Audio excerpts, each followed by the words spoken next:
Welcome back to my channel. Welcome to my channel if you're new here. So, in today's video, we're going to be discussing the death of an 8-week-old baby. If you Google Tiff Tate or Michael Rowe, all the stories will come up, and you can get more information from the very beginning of this trial. So Tiffany Tate and Michael Rowe were accused of being responsible for the death of their 8-week-old baby. 8-week-old daughter, baby Holly, was pronounced dead by paramedics at her home in the September of 2018. Tate and Rowe both faced the prospect of a retrial. During the proceedings at the Hove Trial Centre, the prosecution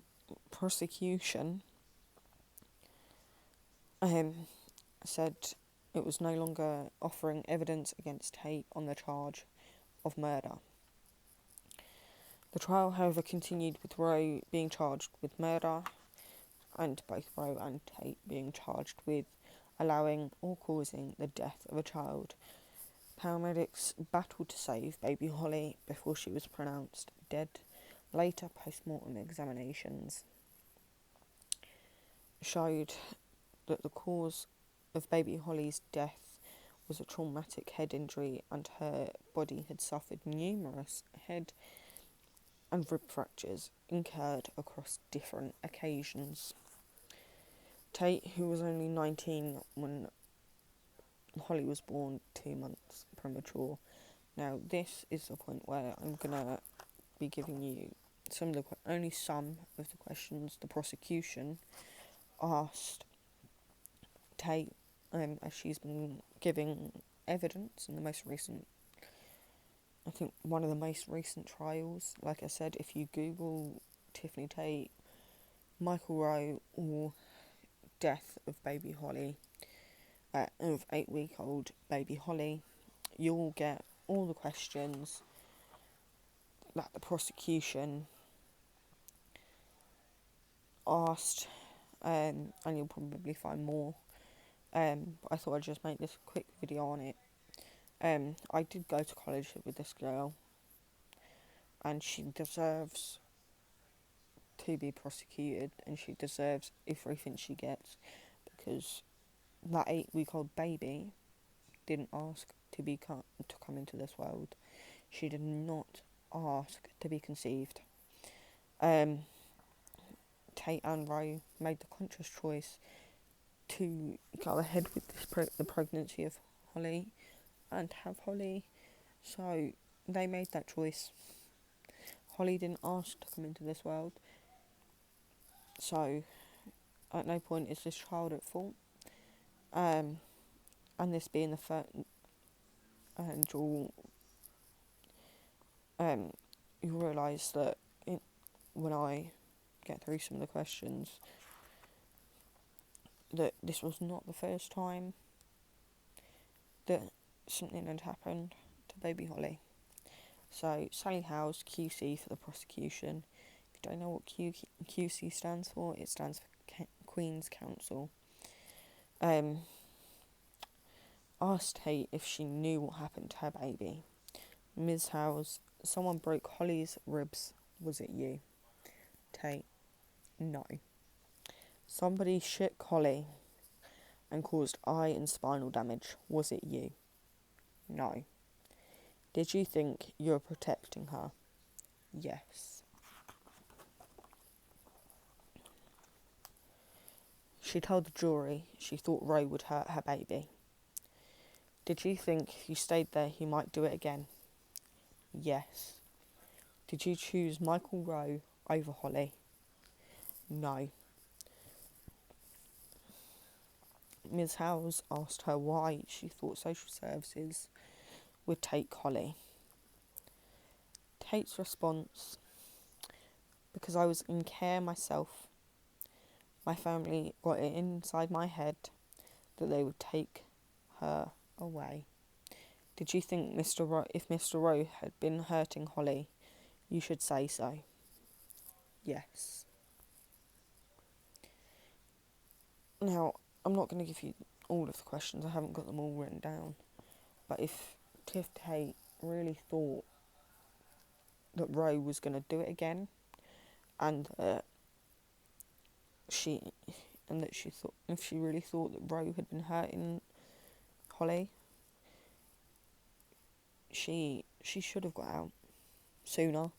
She should have protected her baby and gone to a safe place and been like, I think my other half is hurting my child.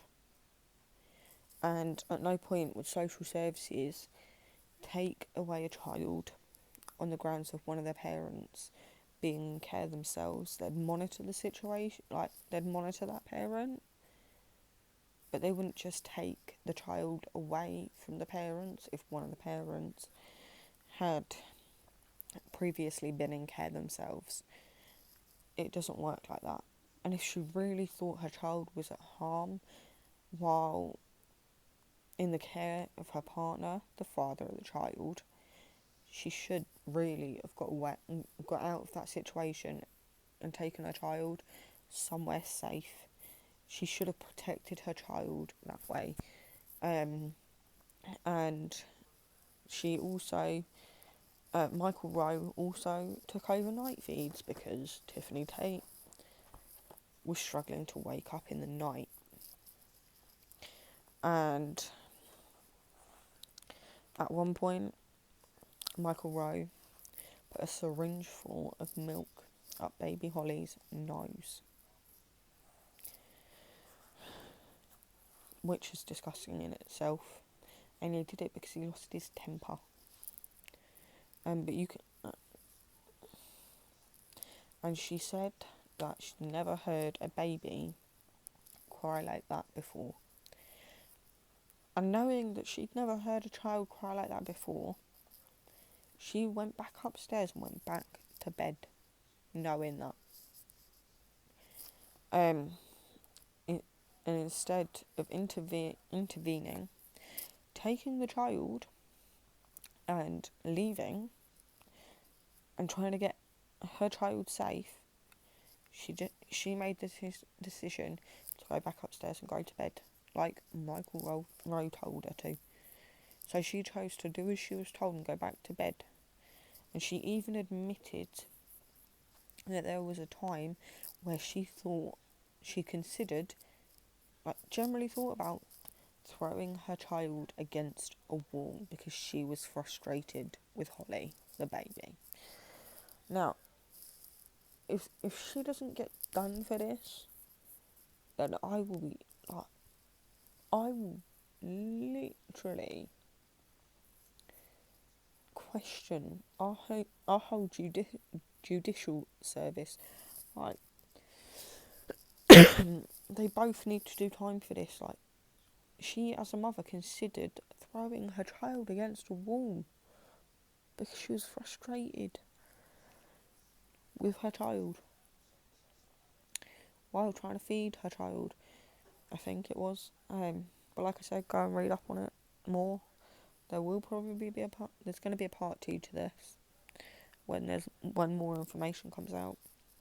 I will do a part 2 for you guys, but I seriously hope baby Holly gets the justice she deserves. And that justice is them parents locked up for a really fucking long time. Because it's parents like that make me feel physically sick. Like, literally physically sick. How can you do that to your child? Like, and in a previous news article, it stated, excuse me, that there was apparently a dress rehearsal for the death of baby Holly, which is quite sickening within itself. And Michael Rowe even admitted to, apparently according to Michael Rowe, on the night this happened, he basically laid blame at Tiff Tate's door and was like, well, it wasn't me because I was in the shed smoking weed and pleasuring myself. Like, why? Like, if you're, why? A, why was there even a dress rehearsal for the death of your child? B, if you're that concerned about your other half being a parent to your child, why leave her alone with the child?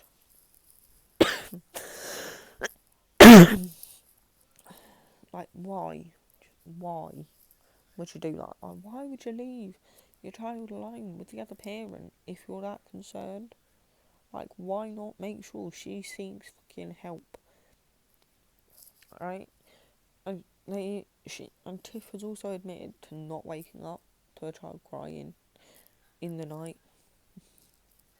Like, she's admitted to that. It's quite shocking, really. It's quite concerning and all. Yeah, they've they're both in the wrong. Like, one of them did it. I don't know what's going on with my throat at the minute. It feels like there's something tickling it. But one of them did it and the other allowed it. So, and that is just wrong. Like, why would you allow your child to be killed? And I'm pretty sure Michael Rowe is being held on remand. So, being held on remand basically means you're held in a remand prison for the crime you have said to have done. And Tiff Tate got bail, which basically means she has to comply to a certain amount of rules.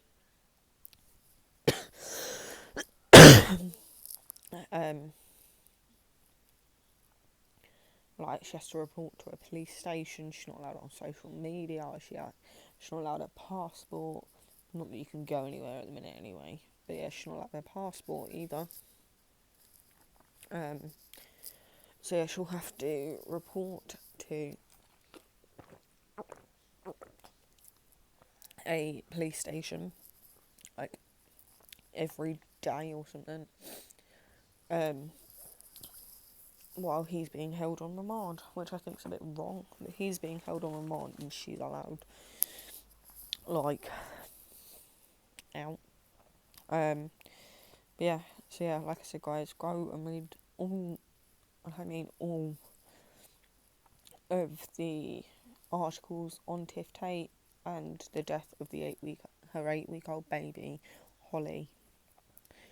It is a horrible crime, and I really, really fucking hope that baby Holly gets the justice she deserves. And the amount of people that have shared articles on Facebook of her, about her, I mean, she's a sickening human for allowing that to happen to her daughter. And the amount of people that offered her support when baby Holly, it came out that baby Holly died, and she accepted that, like,